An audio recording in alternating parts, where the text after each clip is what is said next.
So good morning mga boss. So nandito tayo ngayon sa San Luis. So dito ko po ilalagay ang ating bakas dito sa may akasya na to. So may poste po dyan ng kuryente.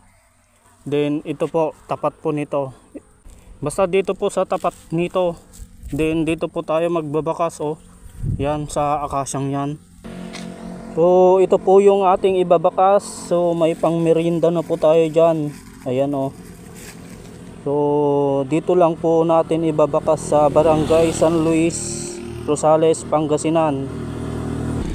So ayan, wala nang sasakyan. So pwede na nating ilagay itong sticker dito sa may siksik. Ayan dito ko lang siya ilalagay mga boss Ayan, baka mahulog pa. Ayan, puntahan nyo na dito. Dito lang siya sa akasya.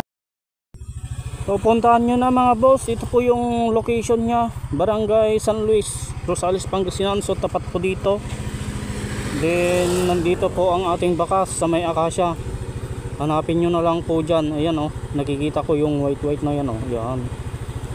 Good luck mga ka-legit.